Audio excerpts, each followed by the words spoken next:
당신은 인터넷에서 흔히 볼 수 있는 공포 이야기를 찾을 수 있다. 이 이야기는 어느 날 밤, 어느 인터넷 커뮤니티의 한 사용자가 긴 글을 올리면서 시작된다. 이 사용자는 반지하 원룸에 거주하는 대학생이었다. 그는 최근 이상한 일들이 자신의 방에서 일어나기 시작했다고 했다. 그는 몇 주 전부터 밤에 이상한 소리가 들리기 시작했다고 했다. 처음에는 집 밖에서 들리는 고양이 울음소리라고 생각했지만 점점 그 소리는 깊은 밤 모두 잠들었을 법한 시간에 지속되었다. 소리는 마치 누군가 그의 창문 밖에서 발톱으로 유리를 긁는 듯한 소리였다. 그러나 그가 용기를 내어 창문을 열어보면 아무것도 없었다.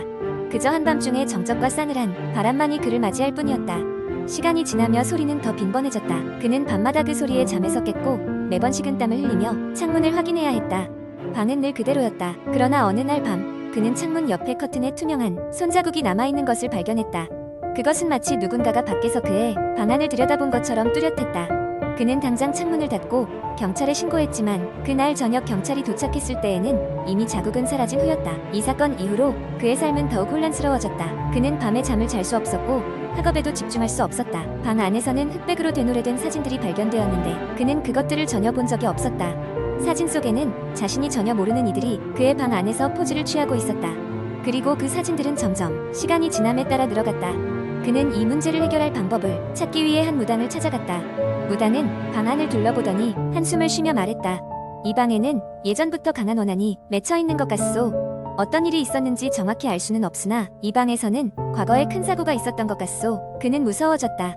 최대한 빠르게 방을 나서고 싶었지만 당장 이사를 갈 돈도 없었고 계약도 남아있었다. 그날 밤 소리는 더 이상 창문 밖에서 들리지 않았다. 대신 방 안 깊숙이 그의 바로 옆에서 그 소리가 들리기 시작했다. 그가 몸을 돌렸을 때 차디찬 손길이 그의 어깨에 닿았다. 그는 기겁하며 일어나 불을 켰지만 방 안에는 그 외에 아무도 없었다. 그제야 그는 이 방이 단지 낡은 것이 아닌 무언가 큰 비극이 있었던 곳일지도 모른다는 생각에 사로잡혔다. 그는 급히 짐을 챙기고 방을 뛰쳐나와 친구 집으로 몸을 피했다. 며칠 후 그는 친구에게 그 집에서 다른 사람들이 계속 살아왔는지 물었다. 친구는 놀랍게도 그 집은 10여 년 전부터 비어 있었다고 말했다. 그의 방문 전까지는 아무도 그곳에 오래 머물지 못했다고 했다. 그의 경험담에 소름이 돋은 친구는 그가 다시 그 방으로 돌아가는 것을 막았고 그는 그날 이후로 절대 그 동네 근처에 가지 않았다. 이런 이야기는 그저 하나의 회상일 뿐일 수도 있지만 그를 읽은 사람들은 단번에 댓글로 소름 돋았다는 반응을 보였다.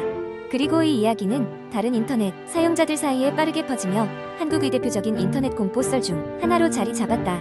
두 번째 이야기, 어느 여름밤 나는 친구들과 함께 여행을 떠나게 되었다. 우리는 오랜만에 일상에서 벗어나 자연을 만끽하기로 결정하고 산속 깊숙한 곳에 위치한 작은 마을로 떠났다. 그 마을은 인터넷에서 찾은 정보에 따르면 산책로와 작은 호수가 있는 평화로운 곳이라고 했다. 도착한 첫날 우리는 짐을 풀고 마을을 둘러보기 시작했다. 주민들은 모두 친절했고 그들의 미소는 따뜻했다. 저녁이 오자 우리는 마을의 유일한 숙소인 민박집에 머물게 되었다. 민박집 주인 아주머니는 우리를 반갑게 맞아주었고 저녁 식사로 푸짐한 한식을 준비해 주셨다. 식을 마치고 나자 우리는 마을에 대해 더 듣고 싶은 마음의 아주머니와 이야기를 나누게 되었다. 여러 가지 이야기를 나누던 중 우리는 마을에서 조금 떨어진 곳에 오래된 폐가가 있다는 이야기를 듣게 되었다. 그녀는 그곳이 오래 전부터 버려져 아무도 찾지 않으며 특히 밤에는 절대로 가지 말라는 경고를 덧붙였다. 호기심 많은 우리는 그 이야기에 더욱 관심이 생겼다. 친구 중 한 명이 안 믿긴다는 듯 웃으며 우리 내일 낮에 그 폐가에 가보자 라고 제안했다. 결국 우린 모두 그 말을 따르기로 했다. 다음 날 아침 우리는 함께 폐가로 향하기 시작했다. 길은 점점 험해졌고 주변은 점점 더 음산해졌다. 길을 따라 30분 정도 걸었을 때 우리는 드디어 폐가에 도착했다. 그것은 나무와 덩굴로 온통 뒤덮인 정말 오래된 모습이었다. 아무도 살지 않는다는 것이 절로 느껴지는 쓸쓸한 분위기가 감돌았다. 우리는 조심스럽게 문을 열고 안으로 들어갔다. 안에는 먼지와 거미줄이 가득했고 축축한 냄새가 주변을 감쌌다. 우리는 각자 손전등을 켜고 집안을 조사하기 시작했다.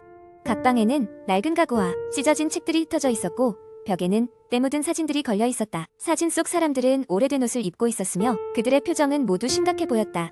각 방을 돌아다니던 중 우리는 지하실로 내려가는 계단을 발견하게 되었다. 친구들 중 몇 명은 내려가는 것을 꺼렸지만 결국 호기심이 앞서 모두가 함께 내려가기로 했다. 지하실은 더 어두웠고 찬바람이 불어왔다. 바닥은 돌로 되어 있었고 벽에는 이름 모를 문양들이 새겨져 있었다. 그때 친구 중 한 명이 바닥에 놓여진 낡은 상자를 발견했다. 호기심에 그 상자를 열어보니 그 안에는 다수의 일기장이 들어있었다. 우리는 일기장을 펼쳐 읽기 시작했다. 일기에는 이 집에 살던 가족의 이야기와 그들이 경험한 할 수 없는 현상들이 상세히 기록되어 있었다. 낮에는 들리지 않던 속삭임, 밤에 걸려오는 전화, 그리고 그림자 속에서 움직이는 무언가에 대한 이야기였다. 일기 내용을 읽고 있던 도중 갑자기 지하실 문이 크게 닫히며 큰 소리가 났다. 우리 모두 깜짝 놀라 그 자리에서 얼어붙었다. 심장이 터질 듯 뛰며 우리는 곧장 계단을 올라 밖으로 나가려 했다. 그러나 문은 단단히 닫혀 열리지 않았다. 순간 우리는 모두 두려움에 사로잡혔다. 친구들 중 한 명이 급히 핸드폰을 꺼내어 도움을 요청하려 했지만 이상하게도 전파가 잡히지 않았다. 시간이 흐를수록 우리는 점점 더 불안해졌다. 그때 지하실 어딘가에서 낯선 기척이 느껴지면서 낮은 음성이 들려오기 시작했다. 도와줘, 여기에서 벗어나게 해줘 라는 나지막한 소리였다. 우리는 서로 눈을 마주치며 얼어붙었다. 마치 이 공간에 우리 외에 다른 무언가가 있다는 느낌이 들었다. 그때였다. 지하실 한 구석에 박혀있던 오래된 문이 삐걱거리며 열렸다. 문 너머로 어렴풋한 빛이 보였고 우리는 그 빛을 향해 다가갔다. 걸어 들어간 곳은 작은 방으로 벽에는 그림자가 요동치며 살아 움직이는 듯한 모습을 하고 있었다. 우리는 한순간도 지체하지 않고 그 방을 지나 무작정 앞으로 달리기 시작했다. 그렇게 몇 분을 정신없이 달렸을까? 우리는 회가 밖으로 뛰쳐나오게 되었다. 뜨거운 햇빛이 우리를 비추며 따스함을 전했다. 우리는 서로를 확인하며 안도감을 느꼈다. 다행히 친구들 모두 무사했고 우리는 결정했다. 다시는 그곳을 찾지 말자고. 집으로 돌아가는 길, 우리는 마을 아주머니에게 들었던 경고의 의미를 온몸으로 느꼈다. 그곳에는 우리가 결코 알 수 없는 무언가가 있었다. 마을을 떠나는 날, 우리 중 누구도 그 폐가에 대해 다시 입을 열지 않았다. 아마도 그것이 그곳에 담긴 비밀을 존중하는 유일한 방법이었을 것이다. 세 번째 이야기. 옛날 옛적 한국의 작은 시골 마을의 금곡리라고 불리는 곳이 있었다. 이 마을은 아름다운 자연, 경관과 평온한 분위기로 유명했지만 해가 지면 마을 사람들은 일찍이 집으로 들어가 문을 꼭 걸어 잠갔다. 이유는 오래전부터 전해 내려오는 무서운 전설 때문이었다. 전설에 따르면 금곡리에는 100년 전 마을을 지켰던 원혼이 있었다. 이 원혼은 애절한 사랑에 얽힌 사연을 지녔는데 사랑하는 사람을 전쟁에서 잃고 상심한 나머지 스스로 목숨을 끊었다고 한다.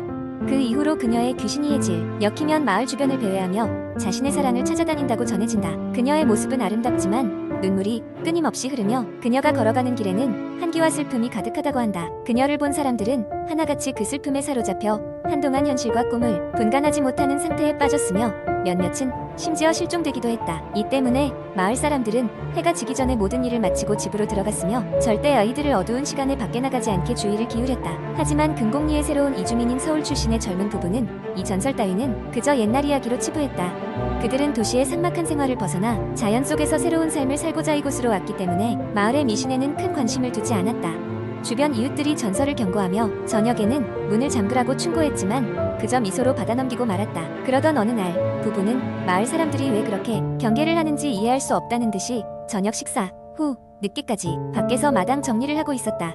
그날 밤 유난히 달빛이 밝았고 주변은 고요하고 평화로워 보였다. 하지만 갑자기 어디에선가 흐느끼는 소리가 들리기 시작했다. 처음에는 바람 소리인 줄 알았으나 점점 그 소리는 뚜렷한 여성의 울음소리로 변하였다. 부부는 처음에는 장난삼아 귀신이 오나 보네 하고 웃어 넘겼지만 그 소리가 점점 가까워지자 그들은 두려움을 느끼기 시작했다. 그들이 두리번거리며 소리의 근원을 찾아보니 집 뒤편 숲속에 하얀 옷을 입은 여자가 흐느끼고 있는 모습이 보였다. 공포에 질린 부부는 급히 집으로 들어와 문을 걸어 잠그고 창문을 닫았다. 밤새도록 그 울음소리는 집 주변을 배회하며 그들을 괴롭혔다. 부부는 어떻게 해야 할지 몰라 서로 꼭 껴안고 두려움에 떠는 수밖에 없었다. 그리고 새벽이 되어 울음소리가 사라질 때까지 그들은 한숨도 잘 수 없었다. 아침이 되고 부부는 마을 사람들에게 그 밤의 일을 이야기했다. 그제야 마을 사람들은 그들이 전설 속의 여인을 만났음을 확신할 수 있었고 부부에게 밤에는 절대 밖에 나가지 말라는 충고를 다시금 당부했다. 그 후로 부부는 마을의 경고를 무시하지 않았고 금곡리의 밤이 어둡고 슬픈 전설로 가득 차 있음을 깊이 깨달았다. 달이 밝은 밤이면 그들은 들리는지 알아챌 수 없는 울음소리에 가끔씩 섬뜩한 기운을 느끼며 옛 전설을 되새기곤 했다. 그리고 용기를 가진 몇몇 마을 사람들은 매년 그 원혼을 위해 작은 제사를 지내어 그녀가 평화롭게 저 세상으로 갈 수 있기를 기도했다. 그리하여 마을은 여전히 고요한 밤을 맞이할 수 있었다.